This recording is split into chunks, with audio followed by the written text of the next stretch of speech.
Power star Puneeth Rajkumar ಅವರ ಕನಸಿನ ಕೂಸು ಗಂಧದ ಗುಡಿ ಚಿತ್ರ ರಿಲೀಸ್ಗೆ ಕೇವಲ 1 ತಿಂಗಳಷ್ಟೇ ಬಾಕಿ ಇದ್ದು ಅಕ್ಟೋಬರ್ 28ರಂದು ಗಂಧದ ಗುಡಿ ಚಿತ್ರ ಬಿಡುಗಡೆಯಾಗಲಿದೆ. ಪುನೀತ್ ರನ್ನ ದೊಡ್ಡ ಪರದೆಯ ಮೇಲೆ ನೋಡಲು ಅಪ್ಪು ಅಭಿಮಾನಿಗಳು ಈಗಿನಿಂದಲೇ ಸಿದ್ಧತೆ ನಡೆಸುತ್ತಿದ್ದಾರೆ. ಗಂಧದ ಗುಡಿ ಸಿನಿಮಾ ಯಶಸ್ವಿಯಾಗಬೇಕೆಂದು ಹುಬ್ಬಳ್ಳಿಯ ರಾಣಿ ಚೆನ್ನಮ್ಮ ವೃತ್ತದಲ್ಲಿ ಪುನೀತ್ ಕಟೌಟ್ಗೆ ಅವರ ಅಭಿಮಾನಿಗಳು ಪೂಜೆ ಸಲ್ಲಿಸಿ ಹಾಲಿನ ಅಭಿಷೇಕ ಮಾಡಿದ್ದಾರೆ. ಹುಬ್ಬಳ್ಳಿ ದೊಡ್ಡಮನೆ ಹುಡುಗರು ಯುವ ಸೇನೆ ಪುನೀತ್ ಕಟೌಟ್ ಪೂಜೆ ಸಲ್ಲಿಸಿದ್ದಾರೆ.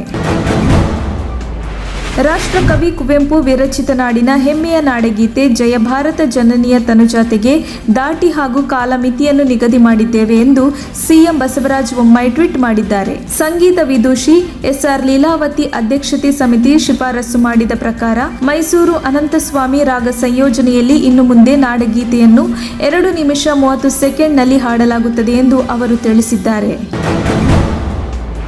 ಗಾಯಗೊಂಡು ನಿತ್ರಾಣ ಸ್ಥಿತಿಯಲ್ಲಿ ಬಿದ್ದುಕೊಂಡಿದ್ದ ಕಾಡು ಕೋಣವನ್ನು ರಕ್ಷಣೆ ಮಾಡಲಾಗಿದೆ. ಉತ್ತರ ಕನ್ನಡ ಜಿಲ್ಲೆಯ ಸಿದ್ದಾಪುರ ತಾಲೂಕಿನ ಹೆಗ್ಗೆಕೊಪ್ಪ ಗ್ರಾಮದ ನೆಲ್ಲಿಕೊಪ್ಪ ವ್ಯಾಪ್ತಿಯ ಅರಣ್ಯ ಪ್ರದೇಶದಲ್ಲಿ ಕಾಡು ಕೋಣ ಪತ್ತೆಯಾಗಿತ್ತು. ನಿತ್ರಾಣವಾಗಿ ಅಸಹಾಯಕ ಸ್ಥಿತಿಯಲ್ಲಿ ಬಿದ್ದುಕೊಂಡಿದ್ದ ಕಾಡು ಕೋಣವನ್ನು ಗಮನಿಸಿದ ಸ್ಥಳೀಯರು ಅರಣ್ಯ ಇಲಾಖೆ ಅಧಿಕಾರಿಗಳಿಗೆ ಮಾಹಿತಿ ನೀಡಿದರು. ಈ ವೇಳೆ ಶಿವಮೊಗ್ಗ ವನ್ಯಜೀವಿ ವಿಭಾಗದ ವೈದ್ಯ ಡಾಕ್ಟರ್ ಮುರಳಿ ಮನೋಹರ, ಡಾಕ್ಟರ್ ವಿನಯ್ ಅವರು ಸ್ಥಳಕ್ಕೆ ಧಾವಿಸಿ ಕಾಡು ಕೋಣಕ್ಕೆ ಸೂಕ್ತ ಚಿಕಿತ್ಸೆ ನೀಡಿದ್ದಾರೆ.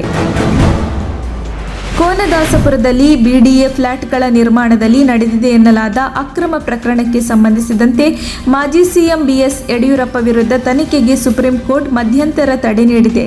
ತಮ್ಮ ವಿರುದ್ಧದ ಭ್ರಷ್ಟಾಚಾರ ಆರೋಪ ಪ್ರಕರಣಕ್ಕೆ ಸಂಬಂಧಿಸಿ ರಾಜ್ಯಪಾಲರ ಪೂರ್ವ ಅನುಮತಿ ಇಲ್ಲದಿದ್ದರೂ ತನಿಖೆ ನಡೆಸುವಂತೆ ಕರ್ನಾಟಕ ಹೈಕೋರ್ಟ್ ಆದೇಶ ಮಾಡಿದೆ. ಈ ಆದೇಶಕ್ಕೆ ತಡೆ ನೀಡುವಂತೆ ಕೋರಿ ಬಿಎಸ್ ಯಡಿಯೂರಪ್ಪ ಸುಪ್ರೀಂ ಕೋರ್ಟ್ಗೆ ಮೇಲ್ಮನವಿ ಸಲ್ಲಿಸಿದ್ದರು.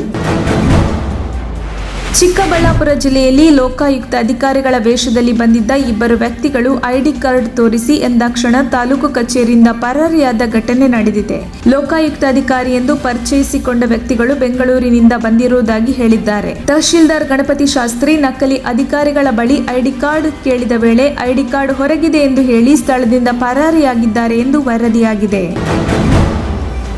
ಪೌರ ಕಾರ್ಮಿಕರು ಯಾವ ರೀತಿ ಕೆಲಸ ಮಾಡ್ತಾರೆ ಅಂತ ನೋಡಿದ್ರೆ ಕಣ್ಣೀರು ಬರುತ್ತದೆ ಎಂದು ಮುಖ್ಯಮಂತ್ರಿ ಬಸವರಾಜ ಬೊಮ್ಮಾಯಿ ಭಾವುಕರಾಗಿದ್ದಾರೆ. ಪೌರ ಕಾರ್ಮಿಕ ದಿನಾಚರಣೆಯ ಪ್ರಯುಕ್ತ ಪೌರ ಕಾರ್ಮಿಕರ ಜೊತೆಗೆ ಉಪಹಾರ ಸೇವಿಸಿದ ಬಳಿಕ ಮಾತನಾಡಿದವರು, ಬಹಳ ವರ್ಷಗಳಿಂದ ಸೇವೆ ಸಲ್ಲಿಸುತ್ತಿರುವ ಪೌರ ಕಾರ್ಮಿಕರಿಗಾಗಿ ಒಂದು ಸಮಿತಿ ಮಾಡಿದ್ದೇವೆ. ಅಲ್ಲದೆ 11,133 ಪೌರ ಕಾರ್ಮಿಕರ ಕಾಯಂ ನೇಮಕಾತಿಯನ್ನ ತಕ್ಷಣ ಮಾಡಲಾಗುತ್ತದೆ. ಮುಂದಿನ ದಿನಗಳಲ್ಲಿ ಎಲ್ಲ 43,000 ಪೌರ ಕಾರ್ಮಿಕರನ್ನು ಕಾಯಂ ಮಾಡಲಾಗುತ್ತದೆ ಎಂದು ತಿಳಿಸಿದರು. ಪಾಪ್ಯುಲರ್ ಫ್ರಂಟ್ ಆಫ್ ಇಂಡಿಯಾ ಇಂದು ಕೇರಳ ಬಂದ್ಗೆ ಕರೆ ನೀಡಿದ್ದು ಹಿಂಸಾಚಾರ ಆರಂಭವಾಗಿದೆ.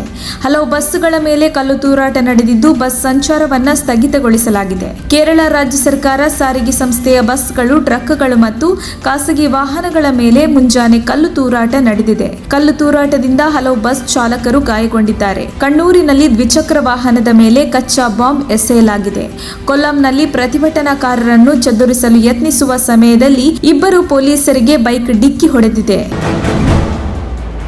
ದೇಶದ ಸಮಸ್ತ ಜನರ ಬಹು ನಿರೀಕ್ಷೆಯ ಶ್ರೀರಾಮ ಮಂದಿರದ ನಿರ್ಮಾಣ ಕಾರ್ಯ ಸಂಕ್ರಾಂತಿ ಬಳಿಕ ಬಹುತೇಕ ಕಾಮಗಾರಿಗೆ ವೇಗ ಸಿಗಲಿದೆ.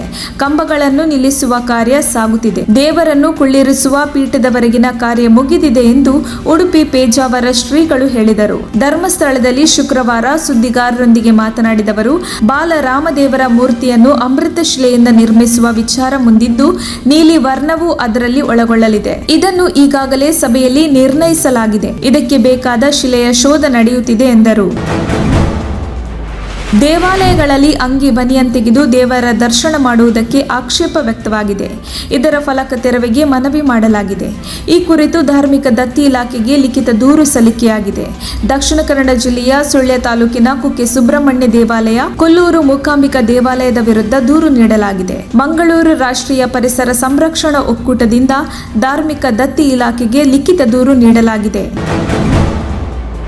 ಪೊಲೀಸರ ಅನುಮತಿ ಇಲ್ಲದೆ ಸಾರ್ವಜನಿಕ ರಸ್ತೆಯಲ್ಲಿ ಪ್ರತಿಭಟನೆ ನಡೆಸಿ ಸಾರ್ವಜನಿಕರಿಗೆ ಹಾಗೂ ವಾಹನಗಳ ಸುಗಮ ಸಂಚಾರಕ್ಕೆ ಅಡಚಣೆ ಉಂಟು ಮಾಡಿದ ಆರೋಪದಡಿಯಲ್ಲಿ 11 ಮಂದಿ ಪಿಎಫ್ಐ ಕಾರ್ಯಕರ್ತರ ವಿರುದ್ಧ ಉಡುಪಿ ನಗರ ಠಾಣೆಯಲ್ಲಿ ಪ್ರಕರಣ ದಾಖಲಾಗಿದೆ. ನಿನ್ನೆ ಸಂಜೆ ಉಡುಪಿಯ ಡಯಾನ ಸರ್ಕಲ್ ಬಳಿ ಪಿಎಫ್ಐ ಸಂಘಟನೆಗಳ ಕಚೇರಿ ಹಾಗೂ ಮನೆಗಳ ಮೇಲೆ ಎನ್ಐಎ ದಾಳಿಯನ್ನು ಖಂಡಿಸಿ ಪಿಎಫ್ಐ ಕಾರ್ಯಕರ್ತರು ಯಾವುದೇ ಪರವಾನಗಿ ಇಲ್ಲದೆ ರಸ್ತೆ ತಡೆದು ಪ್ರತಿಭಟನೆ ನಡೆಸಿದ್ದರು. ಈ ವೇಳೆ 11 ಮಂದಿಯನ್ನು ಪೊಲೀಸರು ವಶಕ್ಕೆ ಪಡೆದುಕೊಂಡಿದ್ದರು.